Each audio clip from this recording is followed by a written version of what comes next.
Hello students, welcome to my channel bloom with botany. आज हम बहुत एक इंटरेस्टिंग चैप्टर के बारे में बात करने जा रहे हैं, that is cell cycle and cell division. तो वी ऑल नो दैट कि हमारी बॉडी होती है, अब चाहे वो यूनिसेलुलर ऑर्गेनिज्म हो चाहे मल्टी सेलुलर ऑर्गेनिज्म हो, ऑल लिविंग ऑर्गेनिज्म जो कि सेक्सुअल रिप्रोडक्शन से बने हैं वो अपनी लाइफ एक सिंगल सेल से स्टार्ट करते हैं, दैट इज जाइगोट। अब अगर एक हम मल्टी सेलुलर बॉडी की बात करें, जैसे हमारी बॉडी होती है, तो एक सिंगल सेल से अगर हमने अपनी लाइफ स्टार्ट की है तो इतनी बड़ी बॉडी बनाने के लिए, इतने सारे ऑर्गन्स बनाने के लिए, इतने सारे टिश्यूज बनाने के लिए क्या करना जरूरी है? उस जाइगोट का डिवाइड होना जरूरी है।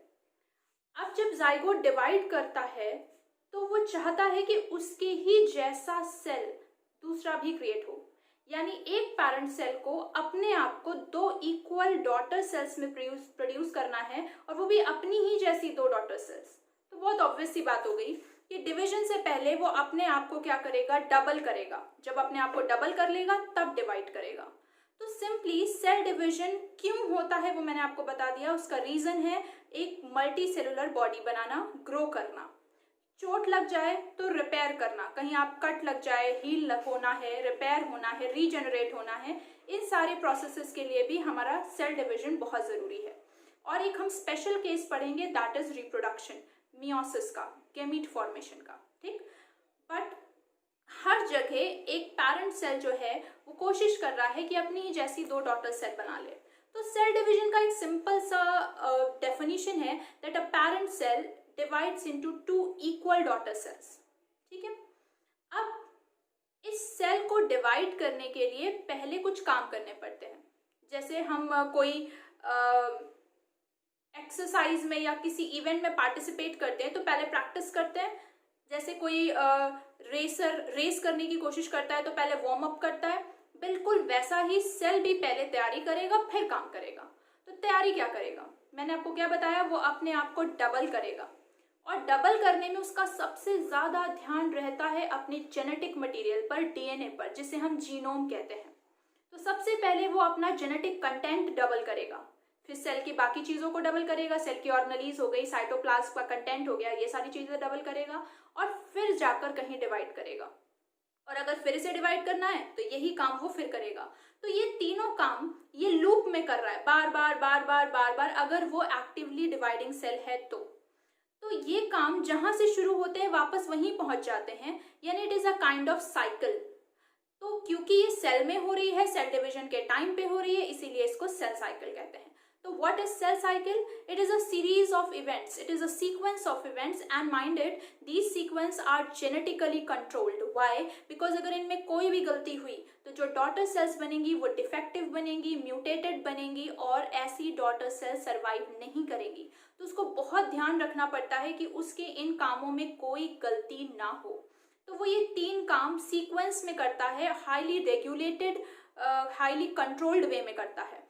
कौन कौन से काम करता है? सबसे पहला जेनेटिक मटेरियल डबल करता है, दूसरा सेल के दूसरे कॉन्स्टिट्यूएंट्स को डबल करता है, एंड देन तीसरा फाइनली डिवाइड करता है इनटू टू डॉटर सेल्स।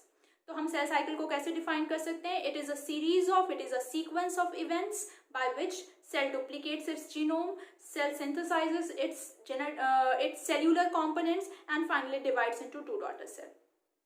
अच्छा, इसमें कितना समय लगेगा ये सेल टू सेल डिपेंड करेगा and organism to organism depend करेगा, यानी ये duration of cell cycle highly variable होती है। आपकी एनसीईआरटी में दो एग्जांपल दिए हैं, दोनों को हम ध्यान रखेंगे। एवरेज ह्यूमन सेल की सेल साइकिल, मतलब ऐसा नहीं है कि सभी सेल 24 आवर्स में ही डिवाइड हो रहे हैं, बट यस हाँ, एवरेज साइकिल ह्यूमन सेल की जो है 24 आवर्स की होती है। और इसी तरह ईस्ट की सेल साइकिल दी है वो 90 मिनट्स की होती है। तो सबकी सेल साइकिल का ड्यूरेशन अलग अलग होता है। ठीक है, तो यही चीजें हम यहाँ बात कर रहे हैं।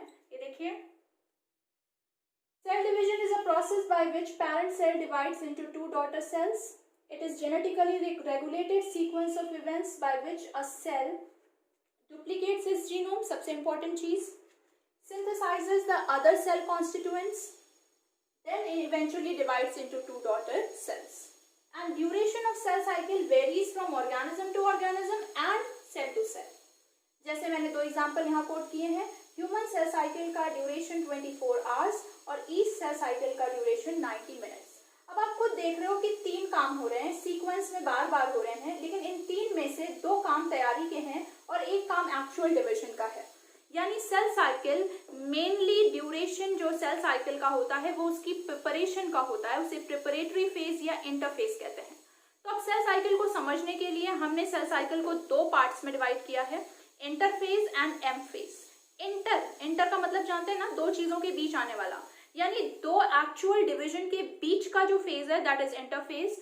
बहुत समय तक इसको रेस्टिंग फेज माना जाता था। क्यों? क्योंकि इसमें movement of cells, movement of cell के कंपोनेंट्स यानी मूवमेंट ऑफ क्रोमोसोम्स या कह लो सेल के अंदर का किसी भी तरह का काम विजुअलाइज नहीं होता, ऑब्जर्व नहीं होता। इसी वजह से हम इसको रेस्टिंग फेज कहा करते थे। बट एक्चुअली अब पता चला है कि ये इंटरफेज में सेल बिल्कुल रेस्ट नहीं कर रहा होता, it is the most active phase. तो अब हम बात करेंगे सेल के दो फेजेस के बारे में, that is interphase and M phase. तो चलिए देख लेते हैं।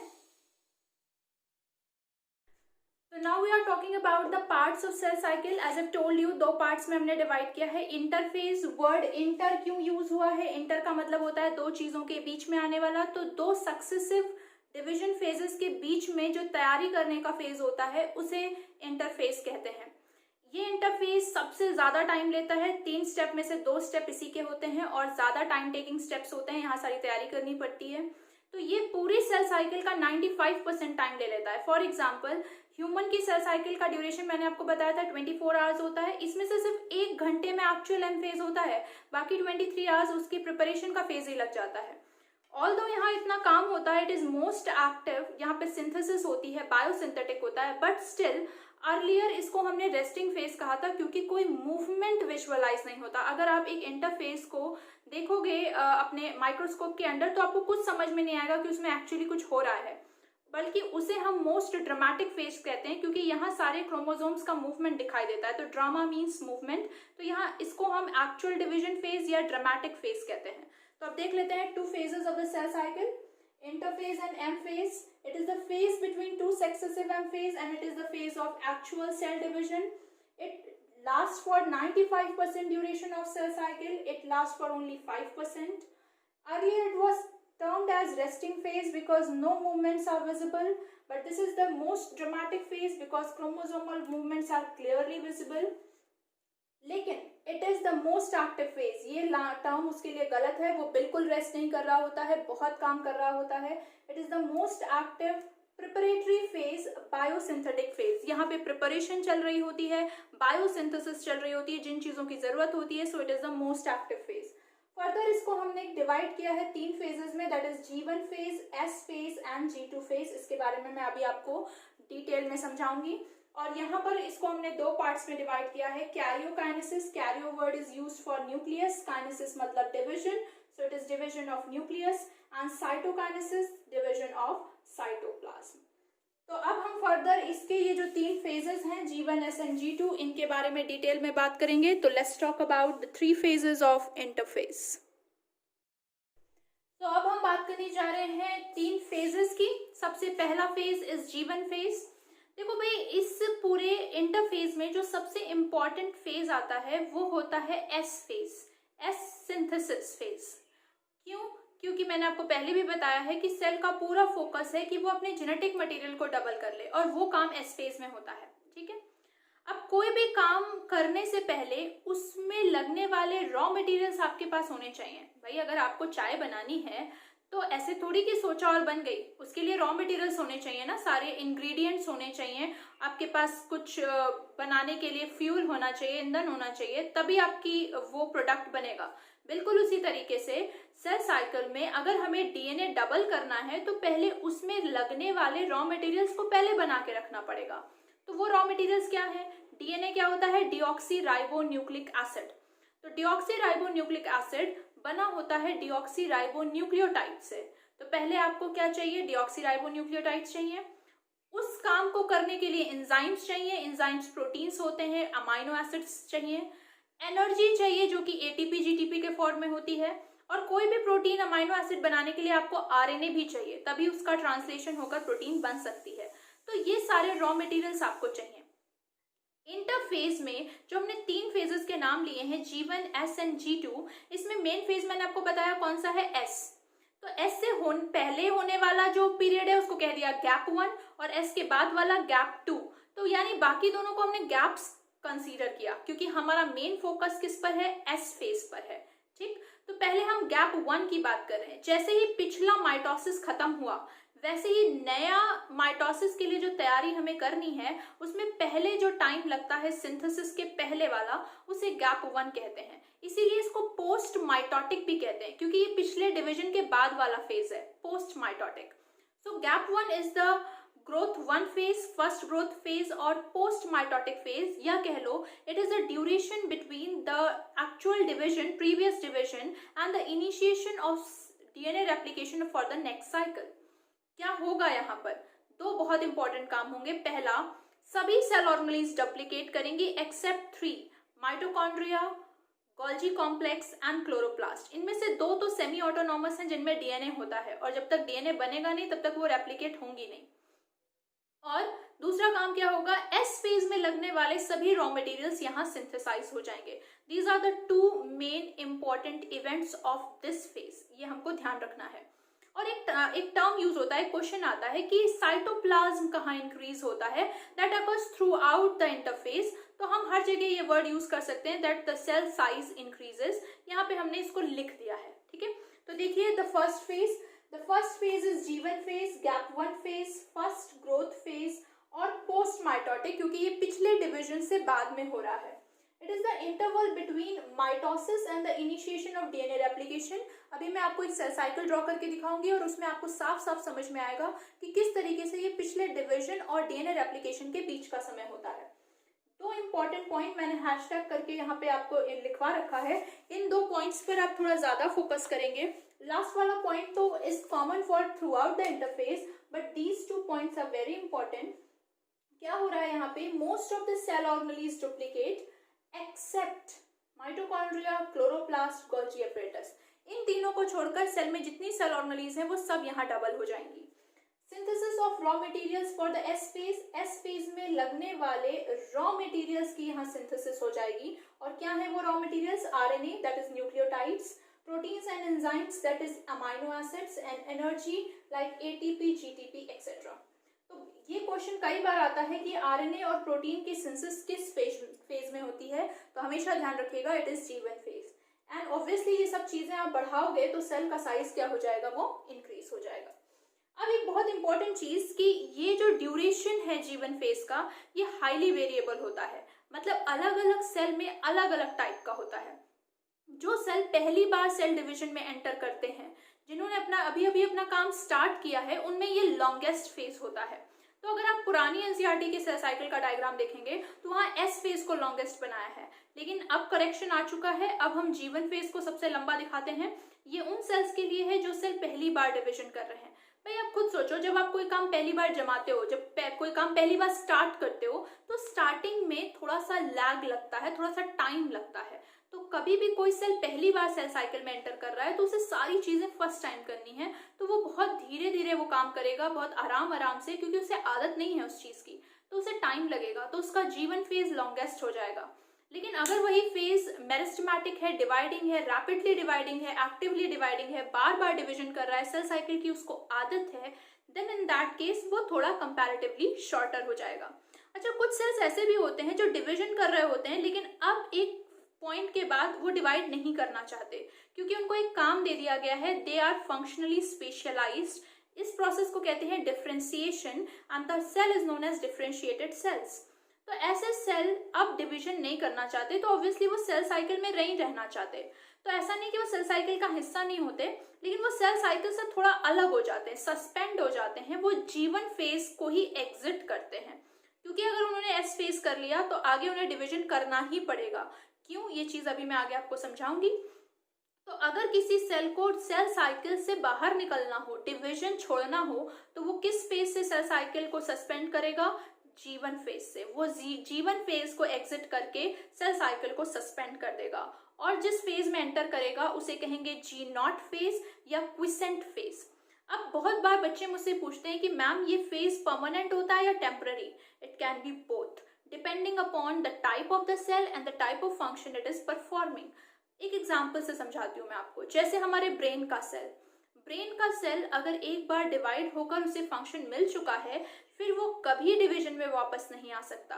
इसीलिए कहा जाता है, आपने सुना होगा कि अगर दिमाग में चोट लग जाए तो वो जिंदगी भर ठीक नहीं होती। अगर छोटे में किसी को चोट लग गई सर में या दिमाग में चोट लग गई, उसे नर्व सेल्स डैमेज हो गए, फिर पूरी जिंदगी हील नहीं होते। लेकिन अगर हमारे किसी और पार्ट में चोट लगती है तो वो ठीक हो जाती है। इट्स बिकॉज कि चोट ठीक होने का प्रोसेस एक ही है, सेल डिविजन। और ब्रेन के सेल कभी डिवीजन में एंटर नहीं करते अगर एक बार वो फंक्शनली स्पेशलाइज हो गए। तो उनके लिए क्विसेंट स्टेज क्या हो गई? परमानेंट। लेकिन इसी का एक एग्जांपल आपको मैं प्लांट सेल का देकर बताती हूँ कि अगर मान लो वो मेरिस्टेमेटिक से परमानेंट हुए, दैट इज पैरेन्काइमा, और उनको नीड फील हुई कि उन्हें वापस डिवीजन में आना है, तो फिर वो उसी क्विसेंट स्टेज से वापस जीवन फेज में आ जाएंगे और आगे की साइकिल फिर करने लगेंगे जब उनको सिग्नल दिया जाएगा। तो it can be permanent, it can be temporary, depending upon the type of the cell and depending upon the requirement of the cell. ठीक है। अब एक बात और बहुत इंपॉर्टेंट बात कि क्या इस क्विसेंट फेज में सेल इनएक्टिव है? बिल्कुल नहीं। सेल सारे काम कर सकता है एक्सेप्ट सेल डिवीजन। केवल वो सेल डिवीजन नहीं कर रहा, प्लॉरिफरेट नहीं कर रहा, बाकी वो सारे काम कर रहा है। तो अब हम ड्यूरेशन की बात कर लेते हैं। ड्यूरेशन ऑफ जीवन phase varies greatly. Longest phase is interphase. Longest phase of interphase, जीवन phase will be longest phase of interphase if it is dividing for the first time. अगर कोई सेल पहली बार डिवीजन कर रहा है तब जीवन फेज लॉन्गेस्ट हो जाता है। And G1 phase will become comparatively smaller in rapidly dividing cells, that is meristematic cells. Now ये चीज हमें ध्यान रखिए, नोट इसका ध्यान रखोगे, important है ये कि some cells do not divide further, they become functionally specialized. उसके लिए हम word use करते हैं differentiated, because the process is differentiation. So they become functionally specialized, then they suspend the cell cycle. Cell cycle को exit करना नहीं कहते हैं, हम इसको कहते हैं कि उन्होंने रोक दी अपनी सेल साइकिल और एंटर कर गए एक स्टेज में, दैट इज क्विसेंट स्टेज। और कहां से बाहर निकले? जीवन फेज से बाहर निकले। Important point, they are metabolically active, वो सारे काम कर सकते हैं but no longer proliferate, divide नहीं करते unless signal to do so. अगर रिक्वायरमेंट है सेल की और वो उसे सिग्नल कर रहा है, हो सकता है वो हो जाए, जैसा कि nerve cell, heart cell and brain cells in humans. Humans में ये तीनों सेल अगर एक बार फंक्शनली स्पेशलाइज हो गए तो फिर कभी डिवाइड नहीं करते। तो this is the first phase of interphase, gap one phase, growth phase या पोस्ट माइटोटिक फेज। अब हम सेकेंड मोस्ट इंपॉर्टेंट फेज के बारे में बात करने जा रहे हैं, that is S phase. So let's talk about the second phase and the very important phase of interphase, that is synthesis phase. इसीलिए इसको शॉर्ट फॉर्म में एस फेज कह दिया जाता है। सिंथेसिस किसकी? सिंथेसिस यहाँ पे होगी डीएनए की, हिस्टोन की और सेंट्रियोल की। तो यहाँ पे दो जगह पर दो काम होंगे। पहला काम होगा डीएनए का न्यूक्लियस में। अब बहुत ध्यान देने वाली बात है कि यहाँ डीएनए का कंटेंट डबल होता है, क्रोमोसोम के नंबर पर कोई फर्क नहीं पड़ता। क्या है ये चीज, मैं भी आपको समझाती हूँ।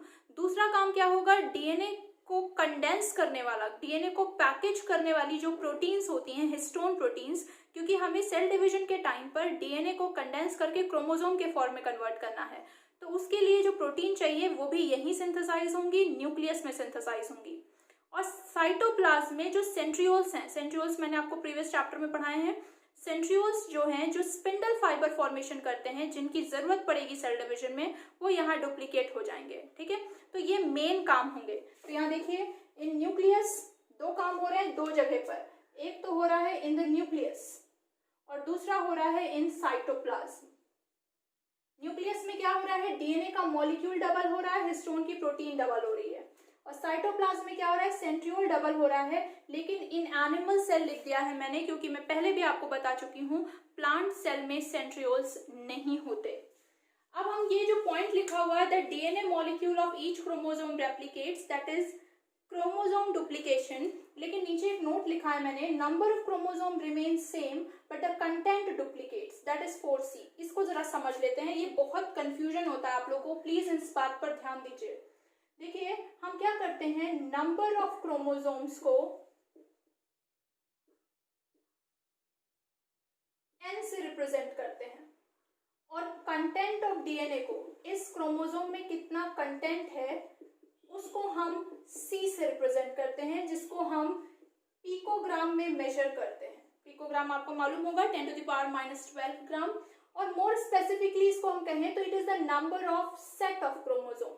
मतलब अगर हमने कहा कि हमारे अंदर सिंगल सेट ऑफ क्रोमोसोम है, n है, यानी हर क्रोमोसोम की एक कॉपी है। अब मेरी बात को यहाँ ध्यान दो, सब लोग बहुत कंफ्यूज होते हो कि क्रोमैटिन क्या है, क्रोमैटिड क्या है, क्रोमोसोम क्या है। यहाँ मैं चीज क्लियर कर रही हूँ, प्लीज ध्यान देना। जैसे मान लीजिए कि ये है हमारा DNA molecule, double stranded DNA है, ठीक। ये डीएनए मॉलिक्यूल जब कंडेंस होने लगता है, this is double stranded DNA. तो जब ये कंडेंस होता है, अब ये है on the process of condensation, या इसको हम कहते हैं पैकेजिंग। तो जब ये कंडेंस होता है या पैकेज होता है तो किससे रिएक्ट करता है?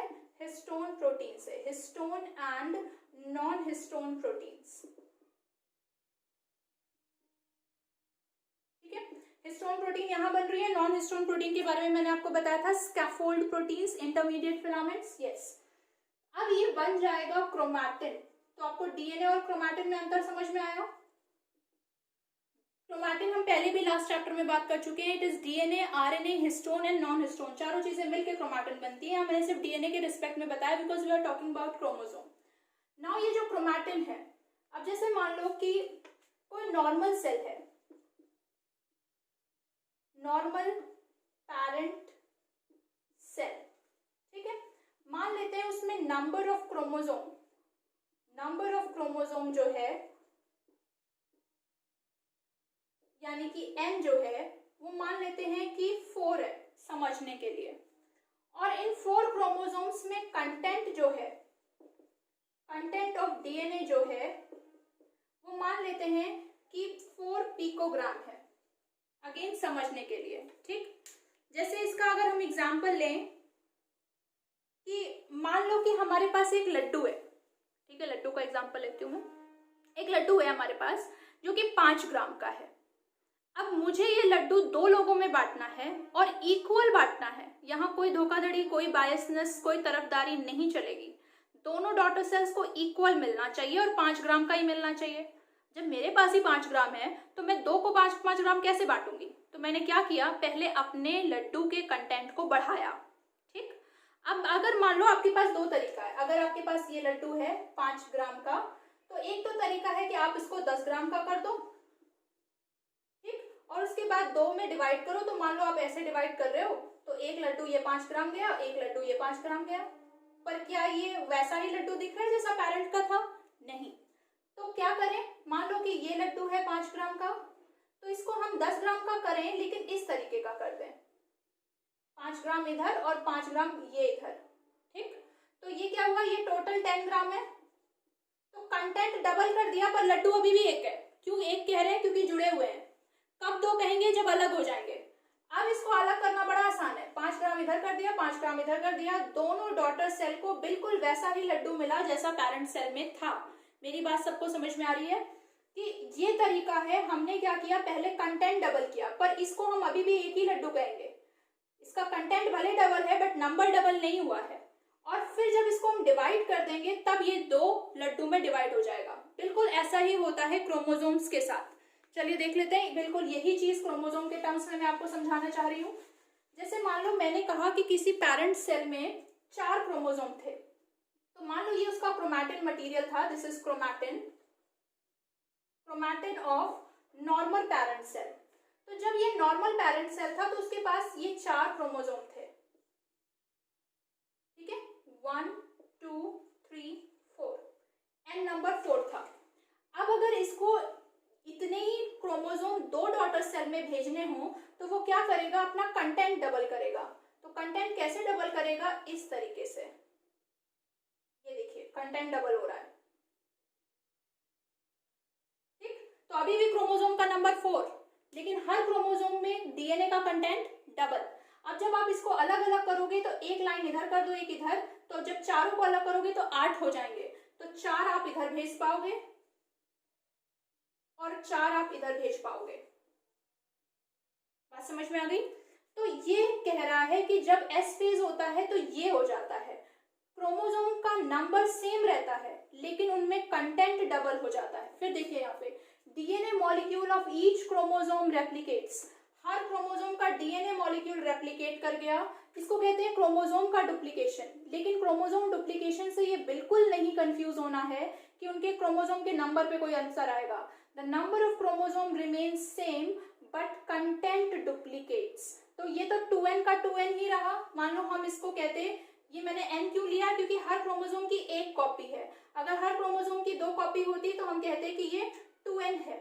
तो अगर 2n नंबर 4 है और कंटेंट उसका 4 पिकोग्राम है तो आफ्टर एस फेज के बाद क्या हुआ कि कंटेंट तो 8 पिकोग्राम हो गया लेकिन क्रोमोसोम का नंबर अभी भी 4 है। तो number remains same that is 2n but content, अगर ये कंटेंट इनिशियली 2c था, ये 2n था 4 और 2c था 4, तो अब 2c क्या हो चुका है 8 पिकोग्राम, यानी 2c कन्वर्ट हो गया है इनटू 4c। तो number remains same but content duplicates.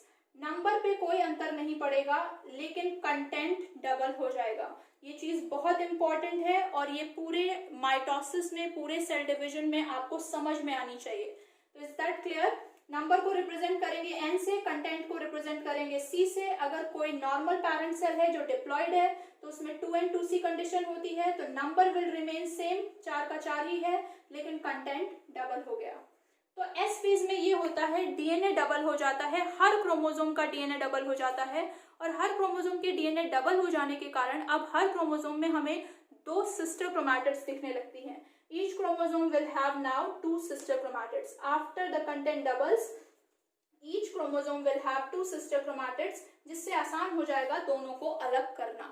So this is all about the S phase. This is the most important phase of the interphase. And next we'll going to talk about the second gap phase, that is G2 phase. तो अब हम बात कर लेते हैं G2 phase के बारे में। तो चलिए अब बात कर लेते हैं लास्ट फेज ऑफ इंटरफेज की, that is G2 phase. G2 phase final preparation का फेज है, यानी ये रियल डिवीजन यानी माइटोसिस से जस्ट पहले होने वाला है, इसलिए इसको प्री माइटोटिक फेज कहते हैं। तो यहाँ सारी तैयारी चेक की जाती है कि अभी तक जो जो चीजें चाहिए सेल डिवीजन के लिए वो कंप्लीट हुई या नहीं हुई। तो क्या चीज अभी रह गई है? जो पहले फेज में 3 सेल ऑर्गेनेलीज का डुप्लीकेशन रह गया है, माइटोकॉन्ड्रिया, गोल्जी कॉम्प्लेक्स, क्लोरोप्लास्ट, ये तीनों सेल ऑर्गेनेलीज यहाँ डुप्लीकेट होंगी। प्लस स्पिंडल फाइबर फॉर्मेशन के लिए हमने सेंट्रियोल तो बना लिया, लेकिन स्पिंडल्स बनाने के लिए जो ट्यूबुलिन प्रोटीन्स चाहिए वो यहाँ बनेंगी। तो पहला पॉइंट, यहाँ 2 पॉइंट होंगे। पहला पॉइंट कि यहाँ पे डुप्लीकेशन होगा उन सेल ऑर्गेनेलीज का जो वहाँ रह गई थी, कौन कौन सी, that is mitochondria, chloroplast, Golgi complex. Plus यहाँ ट्यूबुलिन प्रोटीन्स की सिंथेसिस होगी जो स्पिंडल फाइबर फॉर्मेशन करती हैं ड्यूरिंग सेल डिविजन। और इस पूरी सेल साइकिल को रेगुलेट करने वाले एंजाइम्स बनेंगे, that is cyclin dependent kinases. इनको सीडीके या सीडीसी भी कहा जाता है। ठीक है, स्टार्टिंग में ही मैंने आपको बता दिया था कि ये जो सीक्वेंस ऑफ इवेंट्स हैं ये highly controlled, genetically controlled series हैं इवेंट्स की, बिकॉज अगर इनमें कोई भी गलती हुई तो फिर सेल फॉल्टी डॉटर सेल्स बनाएगा जो मर जाएंगी। इसलिए इनको बहुत कंट्रोल्ड और बहुत रेगुलेटेड होना चाहिए। अब ये पूरी सेल साइकिल का रेगुलेशन 2 पॉइंट पर होता है, इनको चेक पॉइंट्स कहा जाता है। जो पहला चेक पॉइंट है वो G1 to S होता है। मैंने पहले भी आपको समझाया कि सेल को डिसाइड करना है, सेल को डिवाइड करना है या नहीं करना, ये डिसाइड करने का पॉइंट यही है। अगर उसे डिवाइड नहीं करना तो फिर वो G1 फेज से बाहर चला जाएगा G0 में, क्विसेंट स्टेज में, जिसकी बात हम कर चुके हैं। और अगर उसे डिवाइड करना है तो फिर ये चेक पॉइंट वो क्रॉस करेगा और चला जाएगा S फेज में। अगर उसने ये चेक पॉइंट क्रॉस कर लिया तो उसे डिवाइड करना ही पड़ेगा, इसीलिए इसे मेजर चेक पॉइंट कहते हैं, यानी डिसीजन मेकिंग पॉइंट और रेस्ट्रिक्शन पॉइंट, वहाँ जहाँ पर सेल डिसाइड करता है वेदर टू डिवाइड फर्दर और नॉट। तो अगर नहीं करना तो एग्जिट करेगा, करना है तो S में चला जाएगा। दूसरा है minor check point, that is G2 to M। यहाँ जैसा मैंने बताया पूरी प्रिपरेशन चेक होगी कि इंटरफेज में की जाने वाली तैयारी अप्रोप्रिएट है या नहीं। और ये जो ट्रांजिशन है ये तभी होगा जब एक फैक्टर ट्रिगर होगा, that is maturation promoting factor MPF। जब वो देख लेगा पूरा सेल तैयारी कर चुका है, मैच्योर हो चुका है, तब वो उसे प्रमोट करेगा। और जो हमारा सेल है वो G2 से एम फेज में यानी रियल डिवीजन के फेज में एंटर कर जाएगा। तो इस तरीके से सेल साइकिल रेगुलेटेड होती है। अभी मैं आपको सेल साइकिल का डायग्राम बनाकर भी दिखाऊंगी एंड प्लीज ये वीडियो लास्ट तक देखिएगा। आज हम इसके रिस्पेक्ट में, इसके रिगार्डिंग कुछ क्वेश्चंस भी सॉल्व करने की कोशिश करेंगे। तो यहाँ देखिए, G2 phase, Gap2 phase, second growth phase, pre-mitotic phase.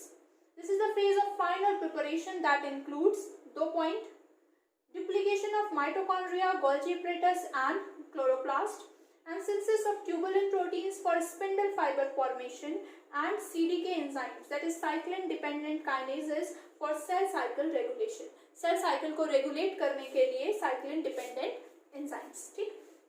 ये एक नोट, ये चीज मैं पहले भी बता चुकी हूँ कि अगर आपसे कोई पूछे कि साइटोप्लाज्म कहाँ इंक्रीज होता है, सेल कहाँ इंक्रीज होता है, सेल का साइज कहाँ इंक्रीज होता है, तो सेल का ग्रोथ होना in terms of cytoplasmic increase ये थ्रू आउट इंटरफेस होता है।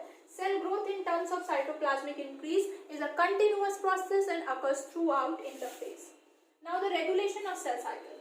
There are 2 checkpoints. पहला major checkpoint जिसे restriction point भी कहते हैं.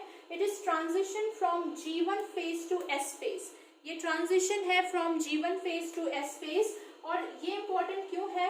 Because it is the point where cell decides whether to divide further or not. And it is controlled by G1 cyclins and CDC2 kinase. ये control होता है by G1 cyclins and CDC2 kinase, ये enzyme. दूसरा है minor checkpoint. It is a transition from G2 phase to M phase. It is controlled by mitotic cyclin and CDC2 kinase and is triggered by MPF, maturation promoting factor. So this is all about the preparatory phase, that is interphase, and its 3 sub phases G1, S and G2. और अब चलिए इसको हम diagrammatic form में देख लेते हैं कि किस तरीके से हम सेल साइकिल को रिप्रेजेंट करते हैं। तो let's see the diagram of cell cycle and understand कि यहाँ तक हमने क्या क्या चीजें समझी हैं। ये एक टिपिकल सेल साइकिल का एक पाई चार्ट रिप्रेजेंटेशन है, ठीक है। यहाँ पर देखिए कि सबसे पहले जब इंटरफेस स्टार्ट होता है, इंटरफेस यहाँ से स्टार्ट हो रहा है, gap 1 synthesis and gap 2 phase, G1, S and G2। ये पूरा यहाँ से लेकर यहाँ तक की तैयारी को हम इंटरफेस कह रहे हैं और आप देख रहे हो ये 95% टाइम ले रहा है सेल साइकिल में। जैसा मैंने आपको बताया था कि ह्यूमंस के केस में there is about only 1% time taken during cell division and rest 23 hours are utilized during interphase. Now interphase के बाद जो next division phase आ रहा है that is M phase. M phase में हम पहले न्यूक्लियस का डिवीजन कर रहे हैं that is karyokinesis और फिर साइटोप्लाज्म का डिवीजन हो रहा है that is cytokinesis. तो अगर मान लीजिए कि हम एक सेल यहाँ से लेकर शुरू कर रहे हैं, अगर हम गैप 1 फेज में एक सेल यहाँ से स्टार्ट कर रहे हैं, दिस इज, मान लेते हैं दिस इज 1 सेल, तो मैंने आपको बताया था कि एक नॉर्मल सेल को हम डिप्लॉयड मानते हैं। A normal parent cell is considered to be diploid. और डिप्लॉयड का क्या मतलब है कि उसके पास 2n है, यानी 2 सेट ऑफ क्रोमोसोम है और उसके पास डबल कंटेंट ऑफ डीएनए है। तो इसका मतलब ये कंडीशन है 2n 2c। हमेशा न्यूक्लियोसाइटोप्लाज्मिक रेशियो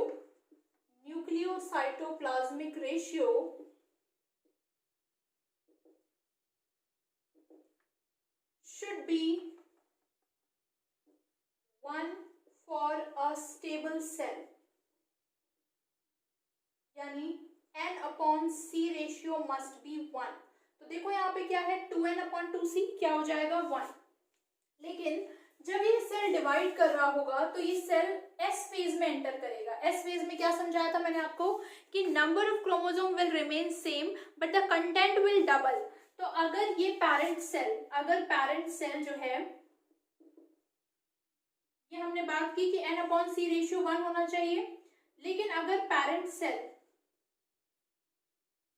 S फेज कर चुका है या S फेज में एंटर कर चुका है, तो फिर वो कैसा हो चुका है, उसका नंबर तो है n लेकिन उसका कंटेंट हो गया है 4c, यानी ये रेशियो हो गया गड़बड़। और अगर ये रेशियो गड़बड़ हो गया तो अब ये सेल ऐसे सरवाइव नहीं कर सकता, इसको डिवीजन करना ही पड़ेगा। एंड दैट इज व्हाई अगर कोई सेल पहला चेक पॉइंट क्रॉस कर लेता है, जिसे मेजर चेक पॉइंट कहते हैं, तो फिर उसे डिवीजन करना ही पड़ता है। तो डिसीजन लेने का जो स्टेप है वो कहाँ है, G1 के पास है। तो देखिए ये मान लीजिए पेरेंट सेल है हमारा 2n2c है, ये हमारा नॉर्मल पेरेंट सेल है, कैसा है 2n2c। अब अगर इस सेल को आगे डिवाइड करना है तो ये वाला चेक पॉइंट वो क्रॉस करेगा। This is major check point, जहां वो डिसाइड कर रहा है कि उसे डिवाइड करना है या नहीं। अगर डिवाइड करना है तो वो यहाँ चला गया, और डिवाइड नहीं करना है तो यहाँ चला गया। तो अगर उसे डिवाइड नहीं करना, फंक्शनली स्पेशलाइज होना है, तो वो सेल साइकिल को सस्पेंड कर रहा है बाय एग्जिटिंग G1 फेज, और एंटर कर जा रहा है क्विसेंट स्टेज में, जहां वो सारे काम कर सकता है, बस डिवीजन नहीं कर सकता। और मैंने एक एरो अंदर की तरफ भी बनाया है, मतलब यहाँ जाने वाला सेल वापस सेल साइकिल में आ सकता है और आगे फिर से डिवाइड कर सकता है अगर सेल की रिक्वायरमेंट है तो जो क्विसेंट स्टेज में सेल चले जाते हैं, they are functionally specialized, they perform all sorts of functions but they do not divide, but they can re-enter in the cell cycle again via G1 phase if they are signaled to do so। तो ये एक तरीके का suspension है। Suspension इसीलिए word use किया गया है क्योंकि ये सेल साइकिल से एग्जिट तो होते हैं लेकिन वापस भी आ सकते हैं, इसलिए करेक्ट वर्ड जो यूज करते हैं वो सस्पेंडेड स्टेज यूज करते हैं। तो ये यहाँ से निकलते हैं और यहीं वापस आ जाते हैं। अब अगर मान लो उसने ये चेक पॉइंट क्रॉस कर लिया तो यहाँ कंडीशन क्या हो गई, 2n4c। तो 2n4c कंडीशन हो गई, तो अब इसके पास पीछे जाने का, क्विसेंट स्टेज में जाने का कोई ऑप्शन नहीं रह गया। अब इसे डिवाइड करना ही पड़ेगा क्योंकि अब इसको रेशियो क्या करना है, अगेन 1 करना है, तभी वो सेल डॉटर सेल्स जो है वो इक्वल बनेगी। तो अब ये क्या करेगा, फाइनल प्रिपरेशन का फेज कर लेगा, G2 फेज कर लेगा, और यहाँ वो चेक करेगा कि इन तीनों फेज में होने वाली तैयारी कंप्लीट है कि नहीं, that is minor check point, और फिर ये सेल डिवीजन में एंटर कर जाएगा। जब यहाँ ये सेल डिवीजन में एंटर कर जाएगा तो ये जो 2n4c है ये एक ही सेल के अंदर 2 न्यूक्लियस बनाएगा, 2n2c 2n2c। तो ऐसे हमारे पास 2 न्यूक्लियस हो जाएंगे। फिर हमें जरूरत पड़ेगी साइटोकाइनेसिस की, और साइटोकाइनेसिस से ये 2 सेल्स में कन्वर्ट हो जाएगा 2n2c 2n2c। अब मान लो कि ये दोनों सेल को डिवाइड करना है तो फिर आगे प्रोसेस पूरा होगा। मान लो एक को डिवाइड करना है तो वो आगे डिवीजन में जाएगा, और अगर नहीं डिवाइड करना है तो फंक्शनली स्पेशलाइज हो जाएगा। तो इस तरीके से ये काम होते रहते हैं, एंड दैट इज वाई ये वाला पॉइंट बहुत इंपॉर्टेंट होता है, क्योंकि ये क्रॉस हो गया तो रेशियो गड़बड़ हो जाना है, और अगर रेशियो गड़बड़ हो गया तो उसे डिवाइड करना ही पड़ेगा। So this is all about the cell cycle and the regulation of cell cycle. अब चलिए देख लेते हैं इसके बारे में कुछ क्वेश्चंस, कैसे इसके रिगार्डिंग क्वेश्चंस आते हैं। तो ये देखिए कुछ क्वेश्चंस मैंने आपके लिए दिए हैं जो प्रीवियसली नीट में, ऑल इंडिया पीएमटी में पूछे जा चुके हैं। द करेक्ट सीक्वेंस 4 ऑप्शंस दिए हैं। सेल ग्रोथ डीएनए सिंथेसिस की कहाँ होती है, अगर ये डीएनए रेप्लिकेशन स्टॉप हो जाए तो कौन सा चेक पॉइंट क्रॉस हो चुका है, कौन से फेजेस में ये अमाउंट पाया जाएगा, और ये क्या होता है। ये क्वेश्चंस आपके प्रैक्टिस करने के लिए हैं, तो प्लीज इन क्वेश्चंस को प्रैक्टिस करिए और मुझे कमेंट बॉक्स में इनके आंसर्स बताइए। लेट मी सी कि मेरे लेक्चर से आपको कितना समझ में आया है। इनमें कोई भी डाउट हो तो मुझे प्लीज बताइए, लेक्चर में कोई डाउट हो तो प्लीज मुझे बताइए, किसी भी तरह की कोई क्वेरी हो प्लीज मुझे कमेंट सेक्शन में बताइए। और अगर आपको ये लेक्चर समझ में आया हो, अच्छा लगा हो, तो प्लीज लाइक कीजिए, सब्सक्राइब कीजिए और शेयर करिए। I am leaving the screen for you. Please एक बार इन क्वेश्चंस को ध्यान से देखिए, और जो भी आपको सही आंसर लगता है उसको आप मुझे कमेंट बॉक्स में बताइए with question number, and in the next lecture I will be explaining the solution of all the questions. In fact आपका जो भी आंसर आएगा I will be replying you on your personal comments. तो please in questions को solve कीजिए और देखिए कि आपको सेल साइकिल कितनी समझ में आई। Thank you.